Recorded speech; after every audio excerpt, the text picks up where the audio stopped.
Hi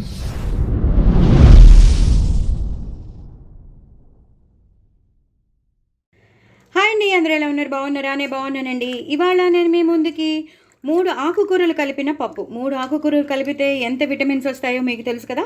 so, ఆకుకూరలు ఏంటంటే నేను గోంగూర, అలాగే బచ్చల కూర, అలాగే పొనగంటి కూర. సో, మా ఇంట్లో ఉన్న చెట్లు హార్వెస్ట్ చేసేసాను. హార్వెస్ట్ చేసేసి 3 ఆకులు కలిపేసాను. సో, గోంగూరలో మనకి ఐరన్ కంటెంట్ ఉంటుంది. అలాగే విటమిన్ సి ఎక్కువ ఉంటుంది. అలాగే బచ్చల కూరలో కూడా ఐరన్ కంటెంట్ ఎక్కువ ఉంటుంది. విటమిన్ ఏ ఎక్కువ ఉంటుంది. ఇంకా పొనగంటి కూర కూడా చెప్పక్కర్లేదు. కంటికి చాలా మంచిది. గట్కి చాలా మంచిది. గట్ అంటే మన డైజెషన్ చాలా మంచిది. కాన్స్టిపేషన్ ప్రాబ్లం ఏమైనా ఉంటే పోతుంది.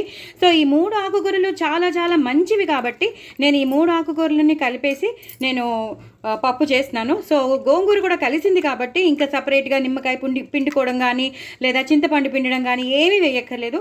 సో, అన్నీ కొంచెం ఎక్కువ దిక్కుల్లో కొంచెం ఉంటాయి కానీ అన్నీ సరి సమానంలోనే ఆకులు వేసేసాను. కొంచెం ఉంటే కొంచెం గోంగూర ఎక్కువ ఉంటుంది తప్ప మిగతావన్నీ పొనగంటి కూర కూడా ఎక్కువే ఉంటుంది. కొంచెం తక్కువలో బచ్చల కూర ఉందంతే. మిగతావన్నీ బాగానే వేసేసాను. సో, పచ్చిమిరపకాయలు వేసేసుకున్నాను. తగినంత బాగా కడిగేసుకున్నాను ఆకుకూరని. అలాగే పప్పును కూడా బాగా కడిగేసుకున్నాను. తగినన్ని నీళ్ళల్లో ప్రెషర్ ప్యాన్లో పెట్టేస్తున్నాను నేను ఇప్పుడు. ఈ ప్రెషర్ ప్యాన్లో తగిన నీళ్ళు పోసేసుకుని పప్పు వేసేసాను. అలాగే పచ్చిమిరపకాయలు ఎక్కువ వేసుకున్నాను. ఒక 12 పచ్చిమిరపకాయలు వేసేసాను. చీల్చి వేసేసాను. పసుపు వేసుకున్నాను. కొంచెం కారం వేసుకున్నాను. ఈ ఆకుకూరలు వేసేసాను. ఇప్పుడు దీన్ని నేను కుక్కర్లో ఈ ప్రెషర్ ప్యాన్లో పెట్టేసి ఉడికించేస్తాను. ఉడికించేశాక నేను పోపు వేసేస్తాను. పోపు వేసేటప్పుడు మీకు మళ్ళీ చూపిస్తాను. ఇది బాగా తొందరగా అయిపోతుంది కదా అని నేను ఇంకా దీన్ని పెట్టేసుకున్నాను. సో, మీరు కూడా తప్పకుండా నా ఛానల్ని సబ్స్క్రైబ్ చేసుకోండి, సపోర్ట్ చేయండి, నలుగురికి షేర్ చేయండి. అలాగే పక్కనున్న గంట సింబల్ని టపీమని కొట్టండి, లైక్స్ ఇవ్వండి, ఫుల్ వీడియో చూడండి, స్కిప్ కాకుండా చూడండి. సో దట్ మీకు మంచి మంచి రెసిపీస్ మీ ముందుంటాయి. ఏదైనా స్కిప్ అయితే ఏం స్కిప్ అయ్యామా అని అనుకుంటాం. అలా అనుకోకర్లేకుండా చక్కగా మీరు అన్నీ చూసేసుకోండి, చేసేసుకోండి. చాలా సింపుల్గా, చాలా టేస్టీగా మన ఇంట్లో ఉన్న ఇంగ్రీడియంట్స్తోనే నేను అన్నీ చేసి చూపిస్తాను కాబట్టి తప్పకుండా నా కామెంట్ బాక్స్లో రండి, మాట్లాడుకుందాం. సో, అదొకటి నేను చెప్పగలను. సో, నేను మీతో ఎప్పుడు ఇంటరాక్ట్లోనే ఉంటున్నాను కాబట్టి కామెంట్ బాక్స్లో చెప్పండి.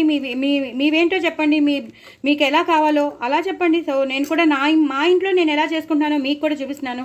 సో, అందరికీ ఒక డిఫరెంట్ వెరైటీ ఆఫ్ ఒపీనియన్స్ ఉంటాయి. డిఫరెంట్గా చేస్తూ ఉంటాం. ఆ డిఫరెంట్ ఒపీనియన్స్ అలాగే ఈ డిఫరెంట్గా చేసుకునే పద్ధతులు కూడా మార్చుకోవచ్చు. అది చెప్తున్నాను. సో, ఇలా ఒకళ్ళు ఇలా చేస్తే ఒకళ్ళు అలా చేస్తారు. ఇంకో విషయం ఏమిటంటే నేను ఇందులో వెల్లుల్లిపాయ వేయట్లేదు. ఇవాళ వెల్లుల్లిపాయ ఎందుకు వేయట్లేదు మీకు అందరికీ తెలుసు, శ్రావణ మాసం అని. సో, వెల్లుల్లిపాయలు వేయకుండా చక్కగా పప్పు కూడా ఎంతో టేస్టీగా చేసుకోవచ్చు. ఎక్కువ పచ్చిమిరపకాయలు వేసుకుని చక్కగా ఇంకో పోపు పెట్టుకుందాం. పోపు పెట్టేటప్పుడు మీకు తెలిసి నేను ఏం చేస్తానో సరే చూపిస్తాను మీకు.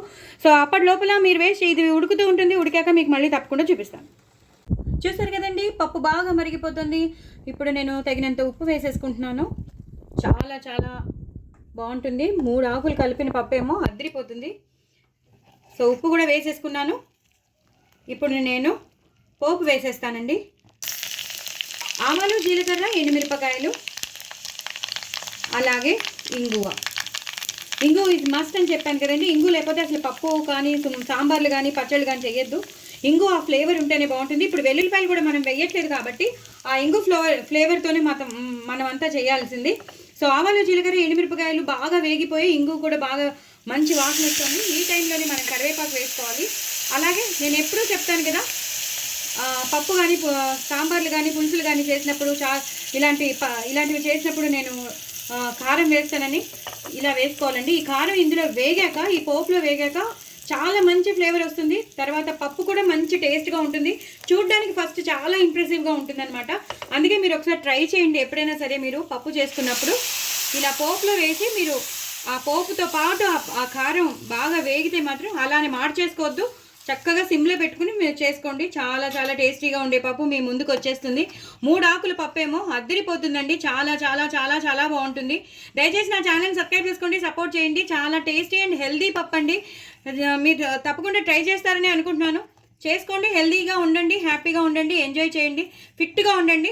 లిమిటెడ్లో బ్యాలెన్స్ డైట్ తీసుకుంటే మాత్రం మనం ఏం ఎక్కువ వెయిట్ పెరగము. సరి సమానంగా తింటూ అన్నీ ఎంజాయ్ చేస్తేనే మన లైఫ్ కదా. సో, అలా చేసుకోండి, చక్కగా ఎంజాయ్ చేయండి. నా కామెంట్ బాక్స్లో పెట్టండి. చాలా చాలా టేస్టీ అయిన పప్పు మీ ముందు ఉంటుంది. 3 ఆకులు కలిపిన పప్పు చాలా చాలా హెల్దీ అండి.